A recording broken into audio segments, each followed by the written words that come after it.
Edit the dead letter envelope appeared beside Dominic Valeni's mother's photograph exactly 5 years after Naomi Carter vanished. Dominic stopped with one hand on the back of his leather chair. The private dining room smelled of extinguished candles and the white roses his staff placed there every year on the anniversary of his mother's death.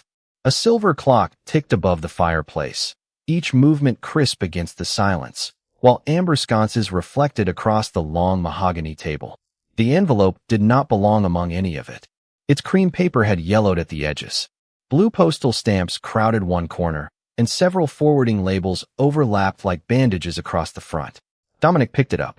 The paper felt soft from years of handling. Then he saw the return name, Naomi Carter. His thumb stopped over the ink. 5 years earlier, Naomi had walked out of the Valeni residence before sunrise and never returned. No goodbye, no phone call, no request for the money Dominic had offered her. She had simply disappeared, leaving behind a locked staff room, an untouched paycheck, and enough silence for Dominic to decide what her absence meant. Now her handwriting sat beneath his fingers. "Who brought this in?" he asked. The house manager remained near the doorway. "Postal Service delivered it this afternoon, Mr. Valeni." It was routed through an old family office, then returned twice. They marked it as recovered dead mail. Dominic turned the envelope over. A postmark showed through beneath the faded processing stamps. His jaw tightened. This date. The manager leaned closer, but said nothing. He did not need to. The letter had been mailed 5 years ago, the morning Naomi left. "Leave me." The door closed with a muted click. Dominic remained standing beneath the chandelier. Outside the tall windows, Manhattan glowed in hard lines of white and red, traffic murmuring 20 floors below. He slid one finger beneath the brittle flap. The adhesive released with a dry crackle. 3 folded pages rested inside. A faint smell of old paper rose from them. Dominic recognized Naomi's handwriting immediately, upright, careful, slightly heavier on the downstrokes.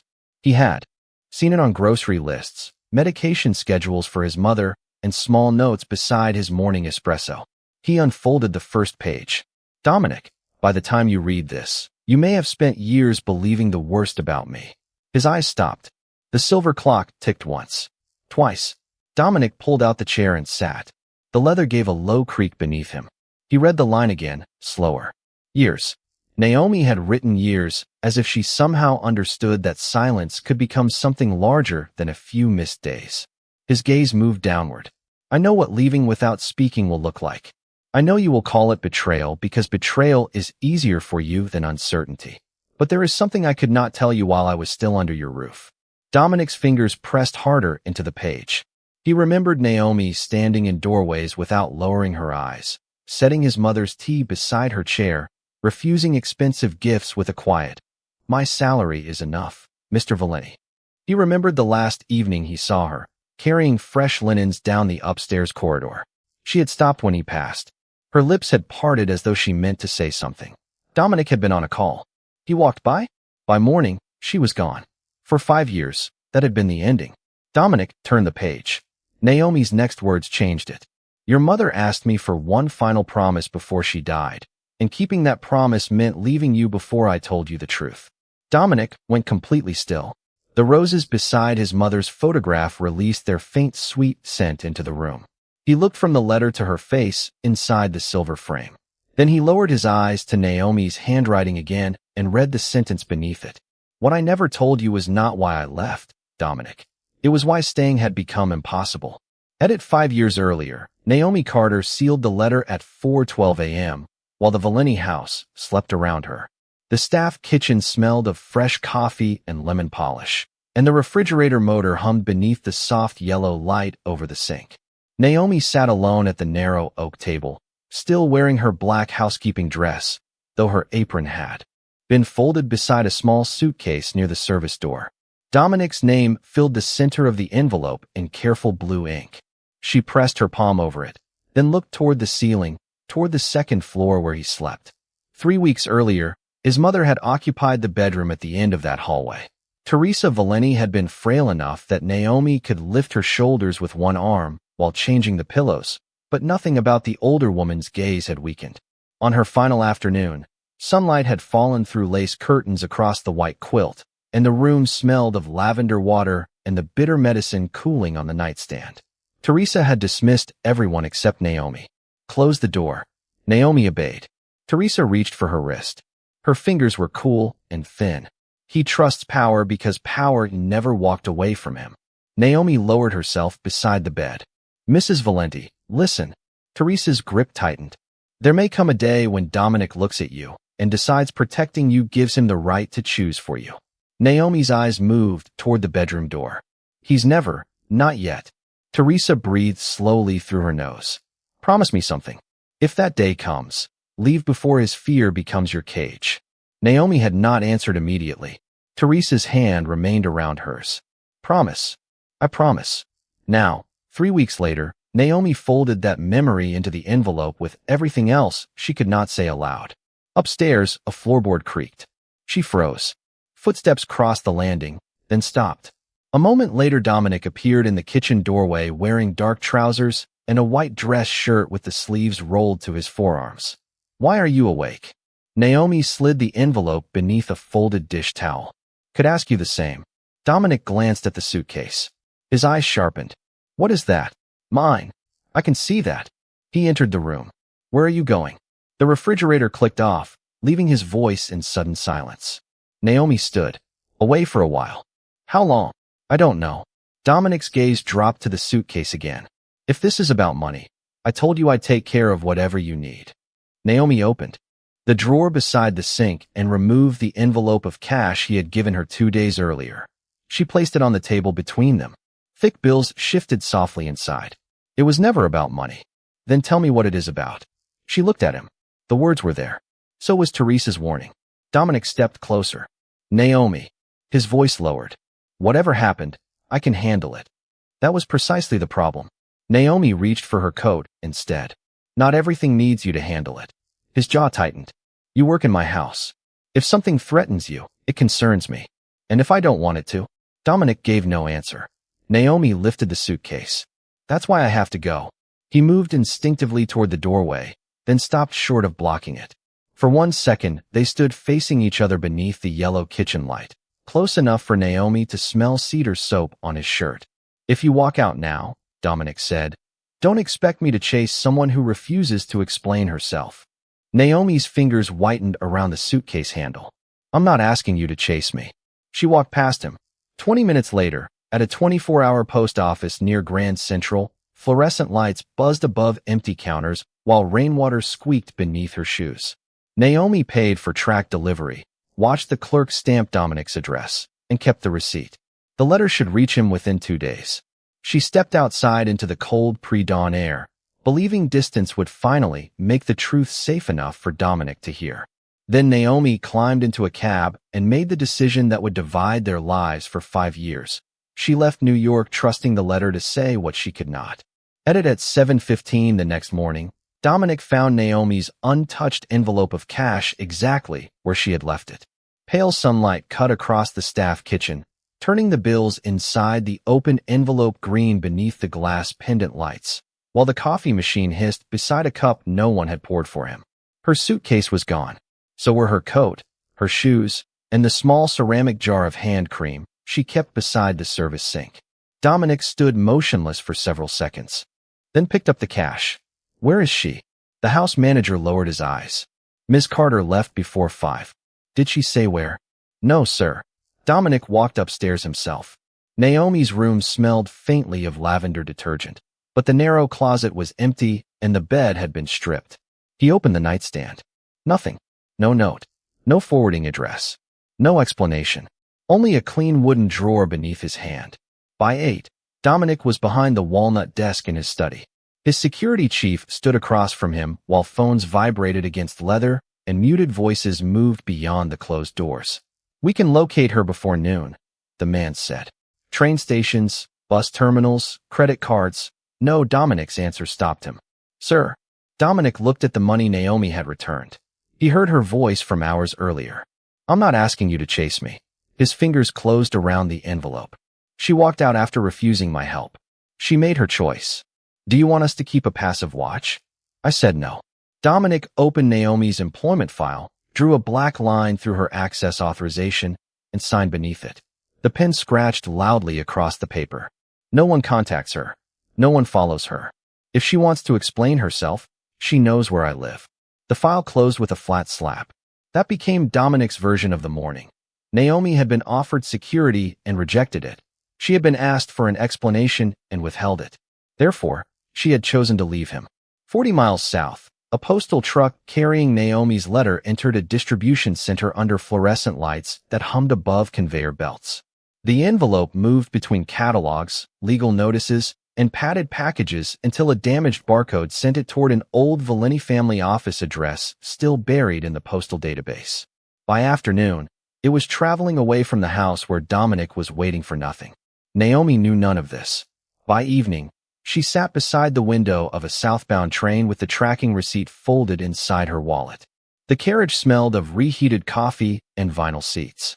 Steel wheels clicked beneath her feet as Manhattan disappeared behind rows of brick buildings. She checked the tracking number once. In transit. That was enough. Dominic would have the letter soon. He would finally know why she had left. 2 days later, Naomi checked again from a rented room outside Baltimore. The radiator knocked beside the bed, and cooking oil drifted through the thin wall from the apartment next door. Delayed. She waited.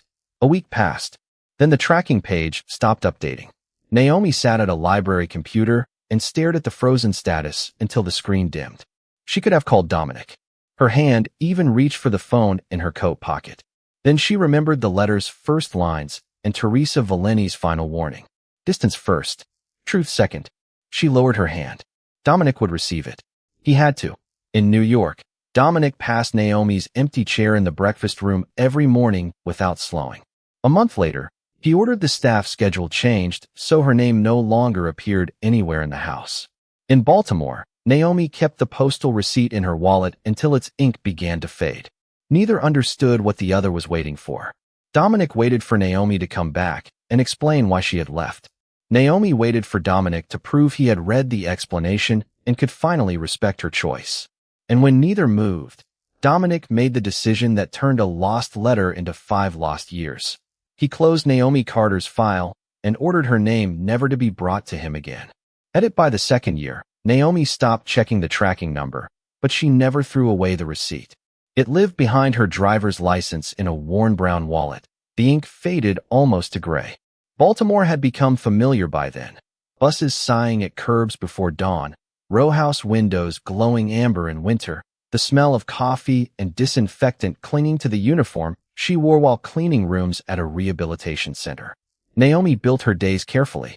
Work, night classes, a small apartment with secondhand furniture and a radiator that clicked whenever the temperature dropped below 40 degrees. What she did not build was another explanation for Dominic.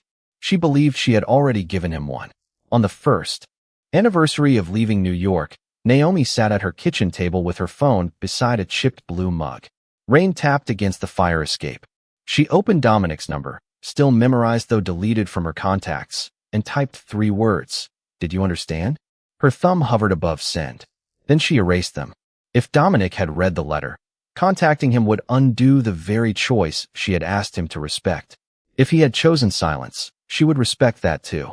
300 miles away, Dominic sat beneath the warm brass lamps of his Manhattan study with Naomi's old employment file locked in the bottom drawer. He never opened it. Yet every year, when his mother's memorial flowers arrived, he remembered Naomi adjusting Teresa's blanket, lowering the lights when headaches came, knowing without being told which tea she could still tolerate. Dominic could have located Naomi in hours. He did not. His own command prevented it.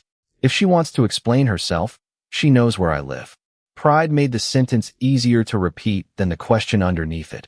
Why hadn't she trusted him enough to speak? Years accumulated through small absences. Naomi earned her certification and moved into better work. Dominic replaced staff, furniture, even the dining room chandelier, but never the silver-framed photograph of his mother. On the 3rd anniversary, Naomi received a blank Christmas card from an old Manhattan acquaintance and stared at the postmark until her coffee cooled. On the 4th, Dominic heard someone mention Baltimore during dinner and set down his fork hard enough for silver to strike porcelain. Neither crossed the distance. Each believed the other had chosen it. Then came the 5th year. On the morning of Teresa Valeni's memorial, Naomi opened her wallet at a pharmacy counter, and the old postal receipt slipped onto the floor. She bent to retrieve it. Under fluorescent light, she could barely read the tracking number. For the first time, she wondered whether silence had ever been an answer at all. She carried the receipt home, placed it beside her laptop, and searched the number. No record found. Naomi sat back. The apartment smelled of laundry detergent. From the basement vent, and a neighbor's television murmured through the wall. She stared at those 3 words until the screen dimmed. In Manhattan that same afternoon, a postal carrier entered the Valeni building carrying a cream envelope recovered from storage connected to an old family office. By evening, Dominic was sitting beneath the dining room chandelier, reading Naomi's first page.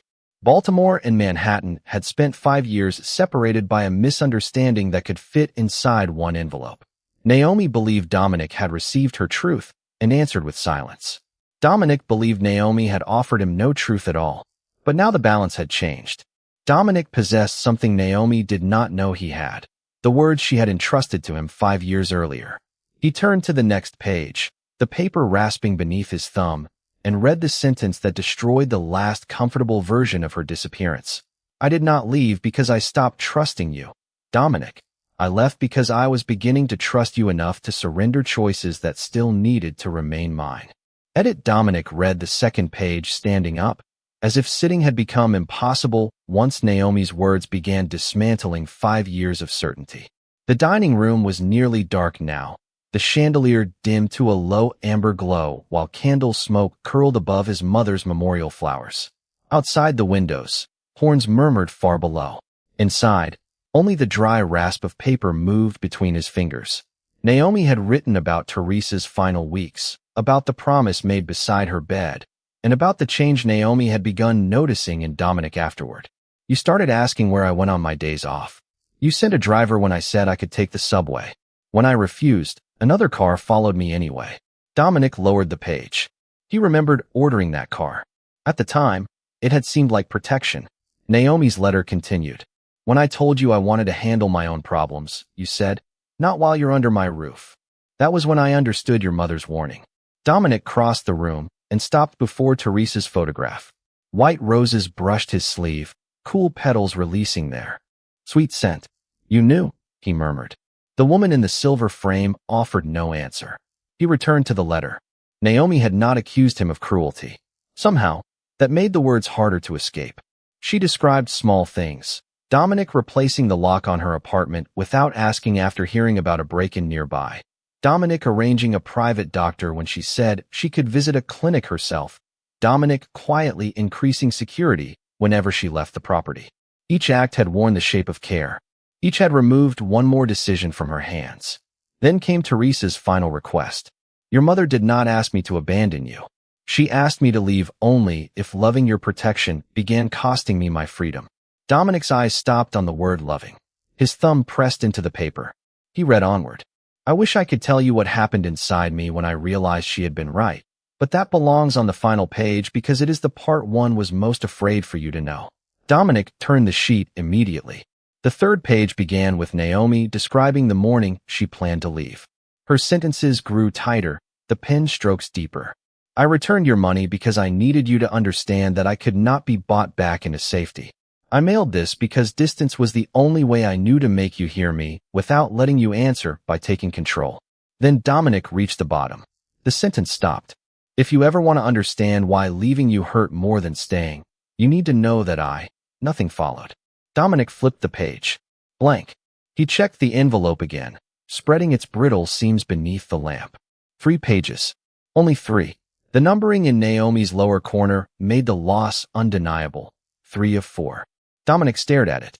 Somewhere during 5 years of dead-letter offices, forwarding bins, and abandoned addresses, the final page had disappeared. He pressed the call button beside the table. The house manager entered moments later. Find out whether the postal service retained anything from this envelope. Tonight, Dominic looked at the missing 4th page. Now, for the next hour, calls moved through postal departments and old Valeni offices. Nothing. No 4th page had been recovered. Dominic finally stopped the search himself. 5 years ago, he would have ordered more people onto the problem until someone produced an answer.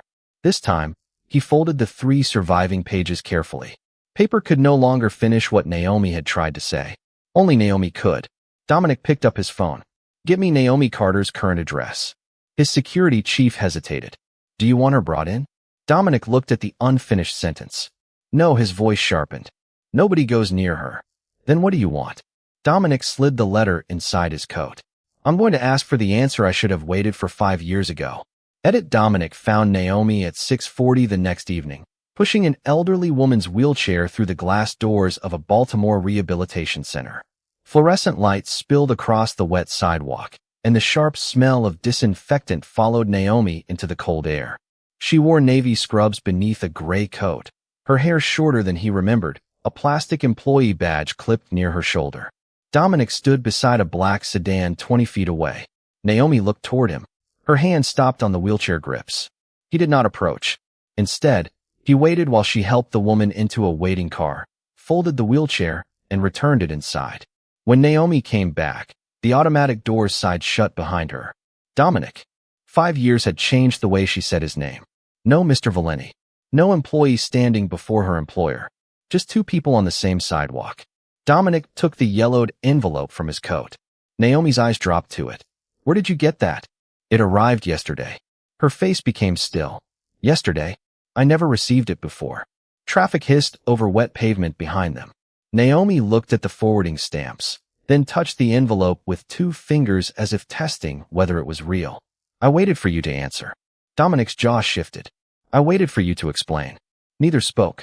5 years suddenly had a shape. 3 damaged pages held between their hands. "The 4th page is missing," Dominic said. Naomi withdrew her fingers. Then, "You still don't know. That's why I came." He opened the sedan's rear door. Inside sat a leather folder. Naomi's gaze hardened before he even removed it. "What is that?" "A proposal." Dominic handed it to her. "A house in your name. Financial compensation for 5 years. Whatever position you want in New York, or enough money that you never work for anyone again." Naomi opened the folder beneath the parking lot light. Heavy cream paper caught the fluorescent glare. She read half a page, closed it, and handed it back. "No, you haven't read it. I read enough. Naomi, I can correct what happened." "There." Her voice cut cleanly through the hum of traffic. Dominic stopped. "There what?" "That thing you do."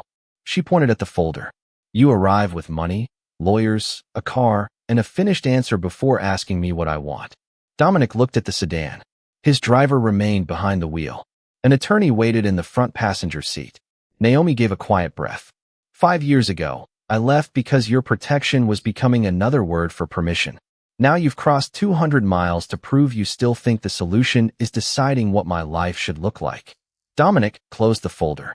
"I'm trying to give back what you lost. You cannot give me 5 years. Then tell me what I can give you." Naomi stepped closer. Cold air carried the clean scent of soap from her uniform. "Listening." Dominic said nothing. "I needed you to listen 5 years ago. Instead, you decided my silence meant betrayal.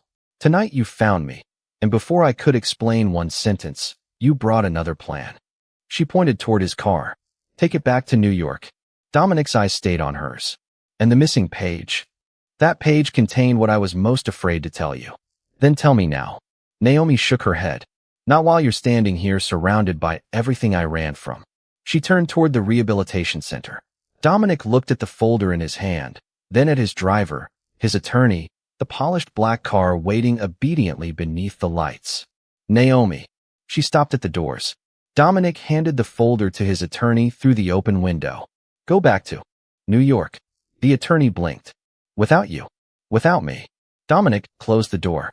The sedan pulled away, red taillights shrinking against the wet street. Naomi watched until it disappeared. Dominic stood alone on the sidewalk with nothing left to offer except himself. "Tomorrow," Naomi said. "Come back here at 9. Alone. Bring the letter. Nothing else." The doors opened behind her with a rush of warm air. "If you can do that, I'll tell you what was on the page you never received." Edit. At 9 the next morning, Dominic was waiting on a wooden bench with Naomi's damaged letter and nothing else. Morning light reflected off the rehabilitation center's windows, and the air smelled of wet brick and coffee from a bakery across the street. No black sedan waited at the curb. No security men watched from parked cars. Dominic wore yesterday's charcoal coat, its collar creased from a night spent in a nearby hotel. Naomi emerged through the glass doors at 9:03. She noticed the empty sidewalk before she noticed him. You came alone. Dominic stood. You asked me to. Naomi crossed the pavement and sat at the opposite end of the bench. Show me. He handed her the envelope. She unfolded the pages carefully. Paper crackled beneath her fingers while buses groaned through the intersection behind them. When she reached the unfinished third page, her thumb stopped beneath the final line. If you ever want to understand why leaving you hurt more than staying, you need to know that Naomi folded it closed. I remember writing that. Dominic sat beside her, leaving several feet between them. Why did you leave? She looked at him. That's the first time you've asked me that without already having your own answer. Dominic did not defend himself. Naomi rested the letter across her knees. After your mother died, you started watching everything around you more closely. Doors, cars, staff, me. I thought I was keeping you safe. I know. Was I wrong? Naomi rubbed one finger along the envelope's worn edge. You were wrong when you decided safety mattered more than whether I wanted it. Dominic's gaze lowered. The driver, the doctor, the new lock on my apartment. There had been a break-in 2 blocks away, and you changed my lock without asking. Dominic's mouth opened, then closed. Naomi watched him stop himself. That, she said quietly. 5 years ago, you would already be explaining why you were right. A delivery truck rattled past, briefly drowning the street in diesel noise. Dominic waited until it faded. What did my mother actually ask you to do? Naomi looked toward the rehabilitation center windows. She asked me to leave if the day came when your need to protect me became stronger than your ability to respect me. Dominic's hands remained open on his knees. And you believed that day had come. I knew it had. Why not tell me? Naomi turned sharply toward him. Because you didn't hear no, Dominic. You heard danger. You heard disloyalty. You heard a problem waiting for your solution. She stood. Dominic stayed seated. The night I left, you told me that anything threatening me concerned you because I lived under your roof. Do you remember? Every word. Then remember mine. I asked what happened if I didn't want it to concern you. Dominic nodded once. I didn't answer. You didn't need to. Your silence told me you believed your care outranked my choice. Naomi paced 3 steps, then turned back. So, I made the only choice you couldn't overrule. I left before you knew enough to stop me. Dominic finally rose. And the letter? Was supposed to give you the truth after I was beyond your reach. Instead, it disappeared. And we lost 5 years. The words hung between them. Dominic looked at the battered envelope. I spent those years believing you owed me an explanation. Naomi's eyes held his. I spent them believing you had one. Dominic stepped closer, then stopped outside arm's reach. I can't change that. No, I can only ask what I should have asked that morning. His voice dropped. Naomi, why did leaving hurt more than staying? Her breathing changed. She looked down at the missing 4th page as if the vanished paper still existed between her fingers. Then she lifted her eyes. Because your mother's warning wasn't the hardest truth I wrote on that page. Dominic remained silent. Naomi took 1 step toward him. The hardest truth was that I wasn't running because I felt nothing for you. Her fingers closed around the letter. I was running because I felt enough that, if you had asked me to stay, I knew I might have surrendered the freedom your mother made me promise never to give away. Naomi looked Dominic in the eyes and finally said the 3 words the missing page had carried for 5 years. I loved you.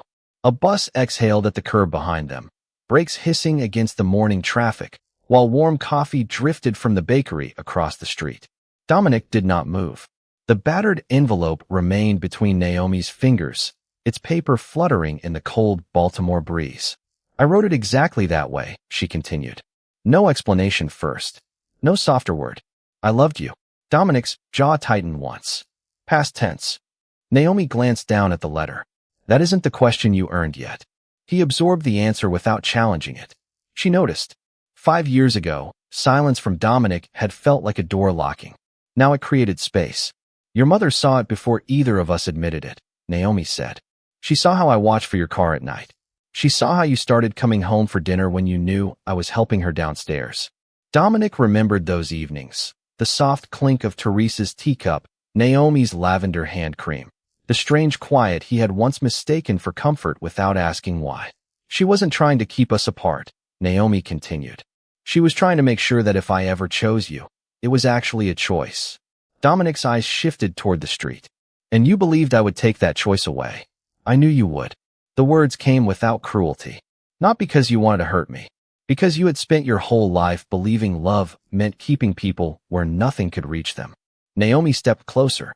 The night I left, if I had told you I loved you, what would you have done? Dominic answered after a long pause. Asked you to stay? Asked. His gaze returned to hers. Traffic rolled through the intersection. A church bell sounded somewhere beyond the brick buildings. No, he said quietly. I would have made staying easier than leaving. Naomi nodded. A better apartment. More money. Security. Maybe a position that kept me close. Yes. And if I still said no? Dominic's hands remained at his sides. 5 years ago. He looked at the worn envelope she had trusted more than him. I would have convinced myself you didn't understand what was best for you. Naomi's shoulders lowered by a fraction. There it was. The admission the lost page had been trying to force him toward before time swallowed it. That's why I left before telling you, she said. I wasn't afraid you would reject my love. I was afraid you would use it as permission. Dominic stepped back. Not forward. Back. The distance between them widened by 2 feet. And your promise to my mother? Was that if your protection ever required my surrender, I would choose myself and leave. Naomi placed the 3 surviving pages against his chest. Dominic accepted them, but did not close his hand over hers. I kept that promise. You did. It cost me 5 years. It cost us both. Naomi released the letter. Dominic looked at the unfinished final sentence, then folded the pages slowly and returned them to the envelope. Tell me one thing. Naomi waited. What do you want from me now? She studied him. The powerful man who once answered every uncertainty with money, guards, orders, or closed doors stood on a public sidewalk with no car and no plan. Nothing, she said. Dominic nodded once. Then nothing is what I'll do. Naomi's eyes narrowed slightly. You're going back to New York? Yes. Without asking me to come? Yes. Without sending someone to watch me? No one will follow you. Dominic placed the envelope into her hands instead of his coat. These words belong to you. They always did. He turned toward the corner. Dominic. He stopped, but did not turn until she spoke again.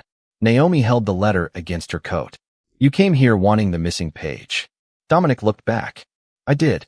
And now? His eyes settled on her, steady and unguarded.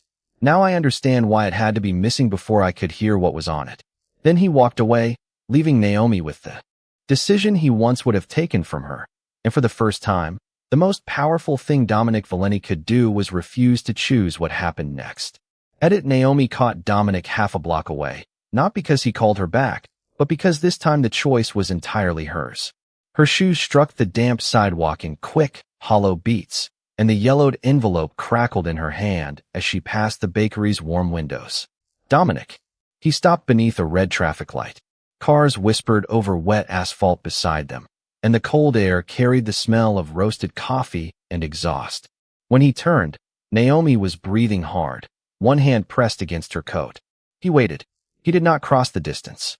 5 years ago, she said, I wrote that letter because paper was the only place where I thought you couldn't interrupt me. Dominic's eyes dropped to the envelope. I understand that now. Do you? Naomi stepped closer.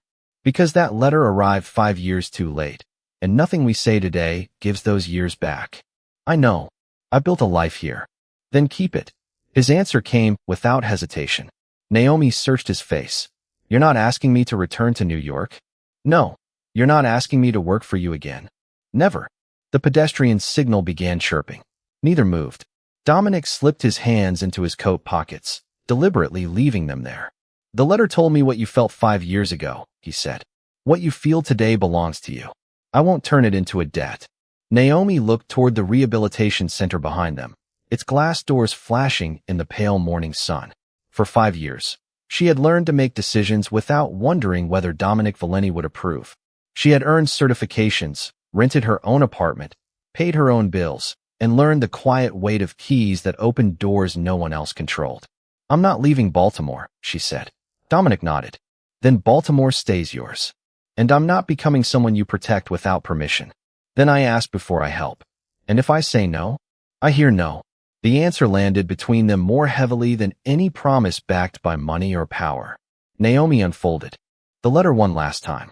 The paper was soft at the creases now. The ink faded where 5 lost years had rubbed against it. There was one final sentence after I told you I loved you, she said. Dominic remained still. I wrote, if you ever learn to let me choose, maybe one day I'll choose you. A delivery cart rattled across the sidewalk behind them. Dominic closed his eyes for one brief second, then opened them. You don't owe me that choice because the letter finally arrived. I know. Naomi folded the pages and placed them back inside the envelope. Then she stepped beside him instead of in front of him. Coffee. Dominic glanced toward the bakery. Coffee. 1 cup.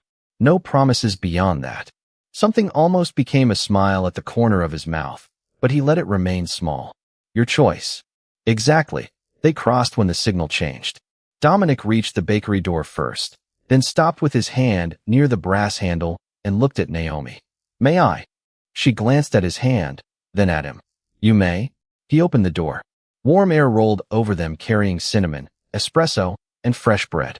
Months later, Dominic still lived in New York and Naomi still lived in Baltimore. He came when invited. He called instead of sending people. He asked before offering help, and when she refused, nothing followed the refusal except respect. Their relationship grew slowly across train rides, Sunday breakfasts, ordinary arguments, and choices neither made for the other. Naomi kept the old letter in a cedar box beside her apartment keys, not as proof of what they had lost, but as evidence of what had finally changed. 5 years too late, the letter reached the Mafia Boss and told him she had loved him. Only when he learned that love gave him no claim over her did Naomi become free to tell him she loved him still.